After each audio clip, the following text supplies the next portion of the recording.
જય સ્વામિનારાયણ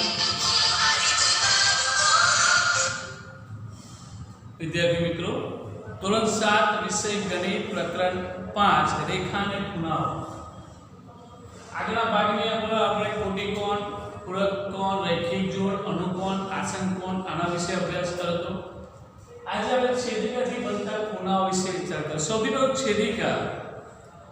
તો જે રેખા બે અથવા બેથી વધુ રેખાને જે રેખા બે અથવા બેથી વધુ રેખાને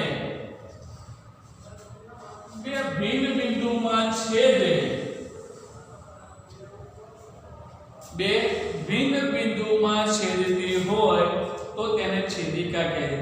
આ બે રેખાઓ જે છે, આ બે રેખાઓને આ ત્રીજી રેખા છેદે છે, એનો મતલબ કે આ બે રેખાઓની છેદિકા આ રેખા છે. બરાબર છે. છેદિકાથી બનતા ખૂણાઓ. બરાબર છે. સમાંતર જે રેખાઓ છે, આ બે સમાંતર રેખાઓ છે. આ બે સમાંતર રેખાઓમાં જ્યારે કોઈ ત્રીજી રેખા છેદે તો તેનાથી કુલ 8 ખૂણા બને છે. આગળ અભિગમની અંદર સમજાયું તો 4 ખૂણા બનતા હતા. બે છેદિકાથી બનતા ખૂણામાં કુલ 8 ખૂણા બને છે. હું નામ લખું: 1 2 3 4 5 6 7 8. બે સમાંતર રેખાઓ પસાર થતી હોય એમાં જ્યારે કોઈ ત્રીજી રેખા છેદે તો એનાથી બનતા કુલ 8 ખૂણાઓ બને છે. 8 ખૂણાઓની અંદર તમે જોશો તો ખૂણો 1, ખૂણો 2, ખૂણો 7 અને ખૂણો 8 આ બહારના ખૂણા છે. ખૂણો 3, ખૂણો 4, ખૂણો 5 અને ખૂણો 6 એ અંદરના ખૂણા છે.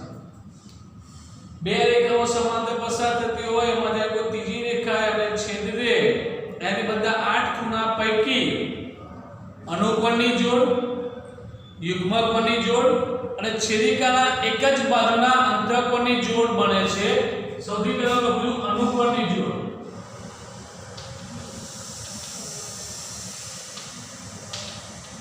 અનુકોણની કુલ 4 જોડ બને છે. અનુકોણની પ્રત્યેક જોડના દરેક ખૂણાનું માપ સરખું હોય તો આ આકૃતિ પરથી તમે જોશો કે આપણે અનુકોણની જોડ લખવાની છે. બહુ સહેલું છે અનુકોણની જોડ લખવા માટે. ખાલી તમારી સમજ માટે હું અહીંયા વચ્ચેથી આકૃતિ પૂછી કાઢું છું. તમે જોશો તો બંને આકૃતિ સરખી થઈ ગઈ. એનો મતલબ કે ખૂણો 1 છે એની સામે ખૂણો કયો આવે છે? ખૂણો 5. ખૂણો 1 અને ખૂણો 5. ખૂણો 2 ની સામે કયો ખૂણો દેખાય છે? ખૂણો 6. તો ખૂણો 2 અને ખૂણો 6. ખૂણો 3 ની સામે કયો ખૂણો આવે છે? ખૂણો 7. અને ખૂણો 4 ની સામે કયો ખૂણો આવે છે? 8. આ ખાલી તમારી સમજ છે કે ખાલી તમે ખૂણાના અંકમાં લખ્યું, પછી એને ખૂણાના નામ પણ લખવાના છે. બરાબર છે. આ ખૂણાના નામ ફક્ત તમારી સમજ માટે મેં અહીંયા પૂછ્યું છે કે ભાઈ ખૂણા 1 ની સામે કયો ખૂણો આવશે? 5. ખૂણા 2 ની સામે ખૂણો 6, ખૂણા 3 ની સામે ખૂણો 7 અને ખૂણા 4 ની સામે ખૂણો 8. આ અનુકોણની જોડ છે 4. અનુકોણની પ્રત્યેક જોડના દરેક ખૂણાનું માપ સરખું હોય. આ ખૂણા 1 નું માપ માનો કે ચલો 100 અંશ હોય તો એનો જે અનુકોણનો બીજો ખૂણો છે એનું માપ પણ સરખું જ હોય. એનું માપ પણ 100 થાય. એટલે અનુકોણના જે જોડ છે એ જોડના બંને ખૂણાના માપ સરખા હોય. ખૂણા 3 નું માપ 50 અંશ હોય તો ખૂણા 7 નું માપ પણ 50 અંશ હોય. ખૂણા 4 નું માપ 80 હોય તો ખૂણા 8 નું પણ માપ 80 હોય. તે અનુકોણની પ્રત્યેક જોડના બંને ખૂણાના માપ સરખા હોય. બધાય ખૂણાના નહીં, જે જોડ આપી છે એ જોડના ખૂણાના માપ સરખા હોય છે. બરાબર. એટલે અનુકોણની 4 જોડ હોય છે. બરાબર. તમારી સમજ માટે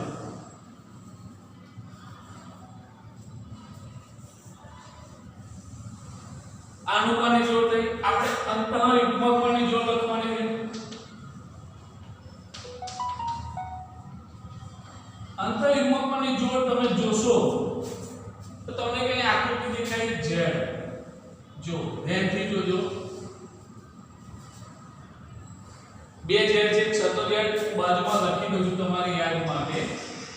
ફક્ત તમારી સમજ માટે એક આવી આકૃતિ દેખાય છે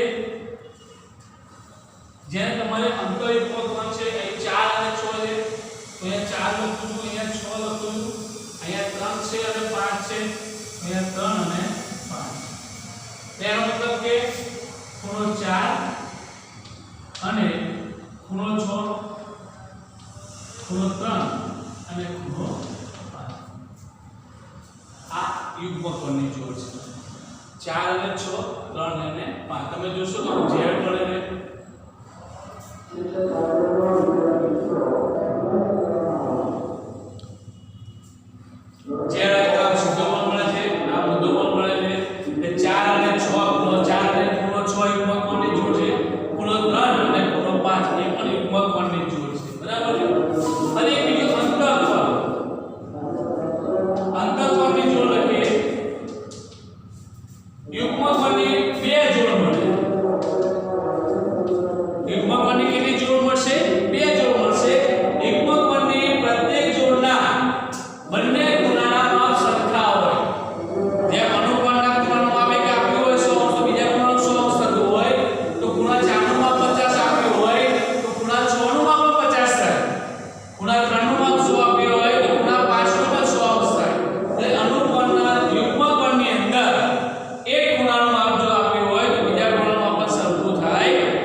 અહીંયા હું બે રેખાઓ લખું છું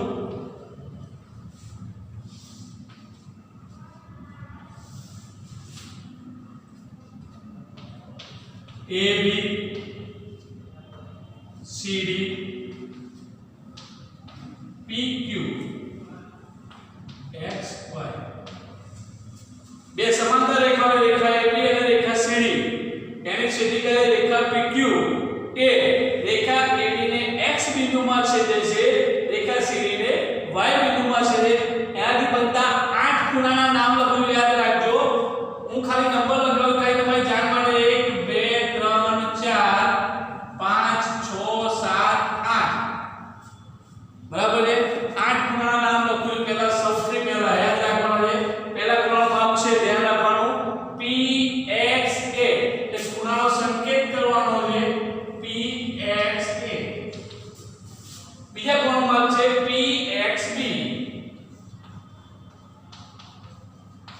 ત્રીજા ખૂણાનું માપ છે BXY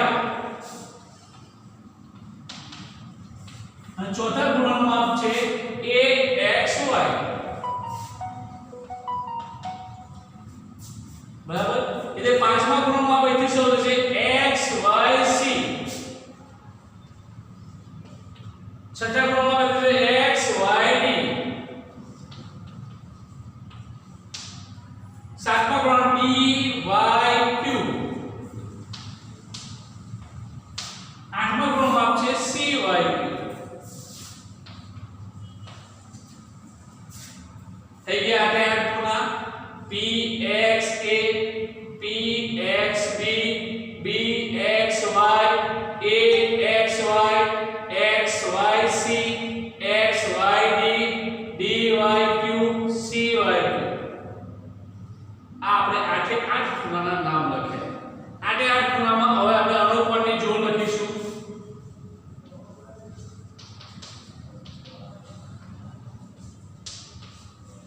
તો મેં તમને કીધું ખૂણા 1 ની સામે અનુપમની જોડ કઈ આવે ખૂણો 5 એટલે PXA ના ખબર તો અહીંયા લખી દઉં છું 1 અને ખૂણો 5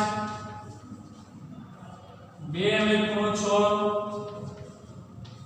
3 અને ખૂણો 7 અને 4 અને ખૂણો 8 એટલે આવી રીતે લખો તો તમને ખબર છે કે ખૂણો 1 અને ખૂણો 5 એ અનુપમની જોડ છે એટલે ખૂણો 1 અને ખૂણો 5 એ અનુપમની જોડ છે બરાબર આ પહેલો ખૂણો આ બીજો આ ત્રીજો આ ચોથો પાંચમો છઠ્ઠો સાતમો આઠમો મેં ક્રમમાં લખ્યા છે બરાબર પહેલો ખૂણો છે PXA આ એક નંબરનો ખૂણો કયો છે PXA અને 5 નંબરનો ખૂણો XYC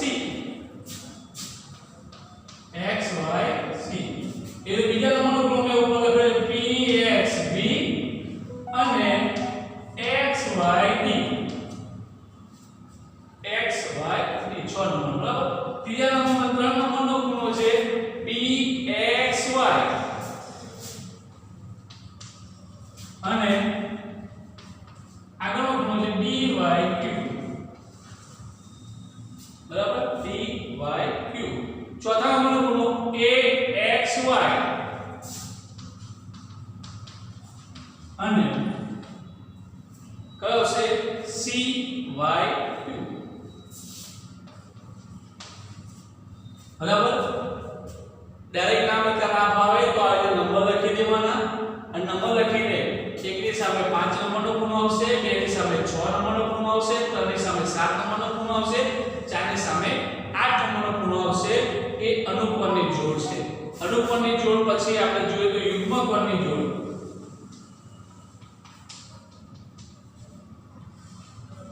અંતઃયુગ્મકોણની જોડ એટલે અંદરની મેં તમને કહ્યું ઝેડ દેખાય છે ઝેડમાં 4 અને 6 બરાબર હું ખાલી તમારી સમજ ખૂણો 4 અને ખૂણો 6 એટલે ચોથા નંબરનો ખૂણો કયો છે AXY અને 6 નંબરનો XYD પછી 3 નંબર ને 5 નંબરનો ખૂણો છે 3 અને ખૂણો 5 એ પણ યુગ્મકોણનો ખૂણો છે એટલે BXY અને XYC બરાબર છે આ પણ યુગ્મકોણના ખૂણા છે યુગ્મકોણની બે જોડ મળે આનું માપ સરખું હોય તો આનું માપ બી સરખું થાય આનું માપ જેટલું હોય એટલું જ આનું માપ થાય આ ખૂણાનું જે માપ હોય એ જ આ ખૂણાનું માપ થાય છે અને છેલ્લું છે અંતઃકોણની વાત કરીએ અંતઃકોણના જે અંદરના ખૂણા હોય એના સામસામેના જે ખૂણા છે એ અંતઃકોણ કહેવાય ખૂણો 4 અને ખૂણો 5 છેદિકાના અંતઃકોણ છે ખૂણો 3 અને ખૂણો 6 એક જ છેદિકાના અંતઃકોણ છે એટલે AXY અને XYC આગળ ખૂણો છે BXY અને XYD બરાબર 8 ખૂણાના નામ, એમાં અનુકોણની 4 જોડ, યુગ્મકોણની 2 જોડ, અંતઃકોણની જોડ. ખૂણો 1 અને ખૂણો 2 એ રૈખિક જોડના ખૂણા છે જે આપણે અભિકોણની અંદર સમજાવ્યું. જો આ વચ્ચે કરતો અભિકોણ આમ દોરી દઈએ તો અભિકોણ થઈ જશે. તો ખૂણા 1 નો અભિકોણ ખૂણો 3, ખૂણા 2 નો અભિકોણ ખૂણો 4, એટલે ખૂણા 5 નો અભિકોણ ખૂણો 7, ખૂણા 6 નો અભિકોણ ખૂણો 8. સામસામેના ખૂણા જે છે એ અભિકોણની જોડના ખૂણા છે, બરાબર. એટલે આકૃતિ પરથી આપણે અભિકોણના જોડના ખૂણા પણ લઈ શકીએ. ખૂણો 1 અને ખૂણો 2 રૈખિક જોડ રચે છે, બરાબર. આ દબાઈ દે એટલે બંને કિરણો વિરુદ્ધ કિરણો છે સામાન્ય કિરણનું. એટલે ખૂણો 1 અને ખૂણો 2 રૈખિક જોડ રચે છે. ખૂણો 1 અને ખૂણા 2 નો પણ સરવાળો 180 અંશ થાય. અંતઃકોણના બંને ખૂણાના માપનો સરવાળો 180 અંશ થાય. આ રીતે આપણે બે સમાંતર રેખાઓ પસાર થતી હોય એમાં જો કોઈ ત્રીજી રેખા પસાર થાય એનાથી બનતા 8 ખૂણાઓ, એનાથી બનતી અનુકોણની 4 જોડ, યુગ્મકોણની 2 જોડ અને છેદિકાથી બનતી અંતઃકોણની 2 જોડના આપણે જોડ મળે છે. આના આધારે આ જોડના આધારે આપણે આગળના ભાગની અંદર આપણે આ દાખલાઓનો અભ્યાસ કરીશું. એ પહેલા રેખાઓથી છેદિકાથી બનતા ખૂણાઓ 8 છે એનો અભ્યાસ કરવાનો છે.